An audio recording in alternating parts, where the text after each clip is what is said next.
Hola, esa enosa demostração de competência sobre infecções virais e fúngicas. Fique como vídeo. A criptococose, também conhecida como turulose, blastomicose europeia, é uma doença infecciosa causada por um fungo espalhado por todo o mundo, acometendo mamíferos domésticos como o gato e o cão, animais silvestres e o homem. Esta enfermidade é uma doença micosa sistêmica que pode ser subaguda a crônica.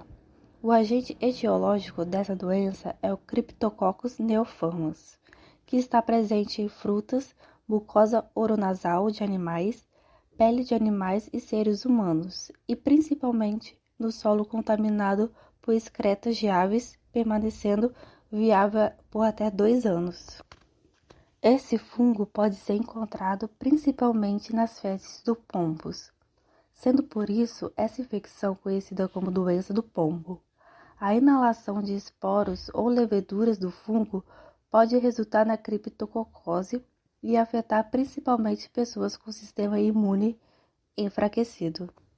Os fatores de risco para a criptococose são AIDS, linfomas, sarcoidose, tratamento prolongado com corticoides e transporte de órgão sólido. O tratamento é feito pelo infectologista, como o uso de remédios antifúngicos, e deve ser iniciado o mais rápido possível, pois pode provocar meningite se afetar o sistema nervoso central e causar complicações graves que podem colocar a vida em risco. A prevenção da criptococose diz respeito principalmente ao controle dos pombos, já que o principal transmissor da doença. Assim, é importante evitar o contato com os pombos. Se tiver necessidade de trabalhar com aves, utilizar máscaras e luvas e evitar alimentar os pombos e utilizar água e cloro para lavar as fezes dos pombos. A criptococose é adquirida por inalação e assim tipicamente afeta os pulmões.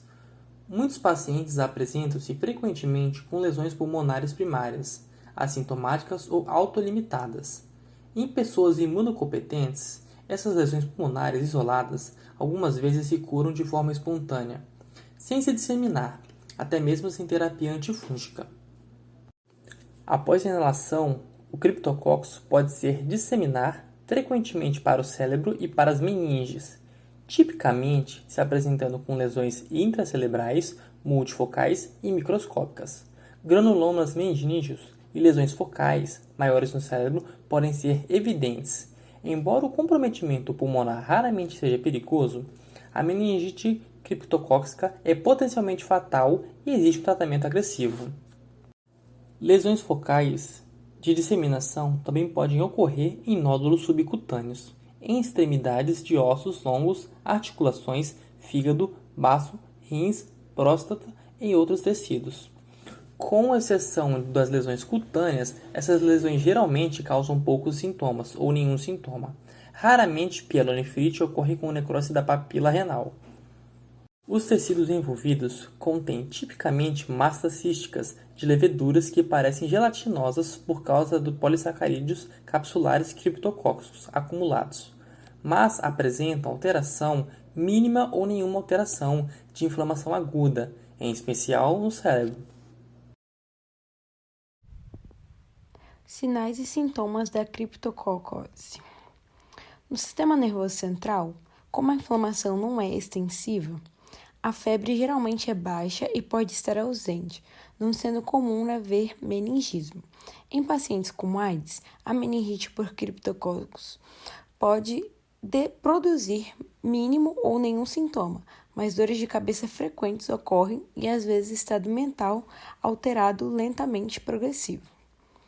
Com a maioria dos sintomas de meningites por criptococcus resulta em edema cerebral, geralmente não são específicos, com exceção das paralisias oculares ou faciais. Sinais focais são raros, mesmo relativamente mais tarde no curso. Cegueira pode se desenvolver em decorrência de edema cerebral ou envolvimento direto dos tratos ópticos. Pulmões. Muitos pacientes com infecções pulmonar criptocócicas são assintomáticos. Aqueles com pneumonia com frequência apresentam tosse e outros sintomas respiratórios não específicos. Entretanto, a AIDS associada à infecção pulmonar criptocócica pode se apresentar como pneumonia grave, progressiva, com dispneia aguda e um padrão de radiografia sugestivo de infecção por pneumocites. Pele. Disseminação dermatológica pode se manifestar na formação de lesões pustulares, papulares, nodulares ou ulcerativas, algumas vezes semelhantes a acne, moluscos contagiosos ou carcinomas de células basais. O diagnóstico de criptococos. É feita a cultura de líquido de LCR através de escarro, urina e sangue. A coloração da amostra de tecido fixado como sorologia de líquido de LCR para o antígeno de criptococos. Sugere-se que o diagnóstico clínico da criptococos pode ser através de sintomas ou de infecção indolentes em pacientes imunossuprimidos e infecção progressiva mais graves em pacientes que estão imunocomprometidos. O diagnóstico é confirmado pela identificação do organismo em culturas de escarro ou de LCR. Já nas hemoculturas podem ser positivas, particularmente em pacientes com AIDS. Na criptocose, a disseminação como meningite ou criptococos são, na maioria das vezes, cultivados em urina ou apesar da eliminação dos organismos do sistema nervoso central. O diagnóstico é fortemente sugerido pela identificação dos brotoamentos escapulados de leveduras em esfregaços de líquidos corporais, secreção e entre outras amostras. Em amostras de tecido fixados, leveduras escapuladas podem ser identificadas e confirmadas também como criptococos pela correlação positiva de municamina ou maçonfantamina.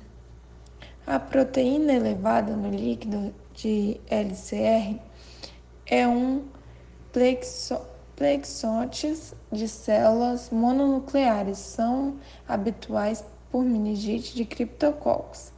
A glicose é frequentemente baixa em leveduras escapuladas, formando um brotoamento em bases estriadas que podem ser vistas em esfregaço com a tinta da Índia, especialmente em pacientes com AIDS, que normalmente apresentam uma carga viral fúngica maior que aquelas com infecção sem AIDS.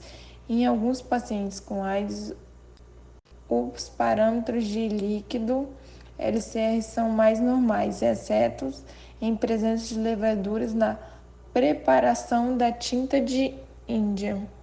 O teste de látex para o antígeno de escápula de criptococos é positivo no líquido de LCR ou em amostras séricas de menor de 90% dos pacientes com meningite, sendo geralmente específico com resultados falsos positivos, que possam acontecer na maioria das vezes com a titulação maior que 1:8, em especial na presença de fator reumatoide.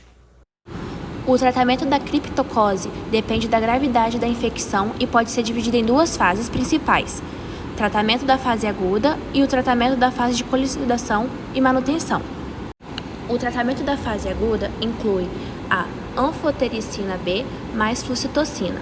A anfotericina B é o agente mais eficaz para o tratamento inicial. Pode ser administrada como anfotericina B convencional ou lipossomal. A flucitocina, usada em contaminação com anfotericina B, e ajuda a aumentar a eficácia do tratamento. É essencial para reduzir a carga fúngica rapidamente. Há também uma alternativa para pacientes intolerantes ao excesso de flutoxina, que é a anfotericina B mais o flucosol, que pode ser utilizado em casos onde a flutoxina não é disponível ou não pode ser administrada. Tratamento da fase de consolidação e manutenção.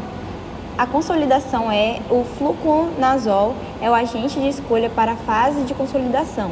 A dose e a duração do tratamento variam conforme a resposta clínica do paciente. Geralmente, o tratamento dura pelo menos 8 semanas após a fase de indução. A manutenção, o fluconazol, continua sendo utilizado em doses menores para prevenir recorrência. A duração do tratamento de manutenção pode ser prolongada em pacientes com comprometimentos imunológicos persistentes. Nas considerações especiais são divididas em 2 etapas: o gerenciamento da pressão intracraniana, que pode ser necessário em caso de criptocose meningea para reduzir o risco de hipertensão intracraniana, e o monitoramento. O monitoramento clínico e laboratorial regula e é essencial para avaliar a resposta ao tratamento de detectar eventuais efeitos adversos.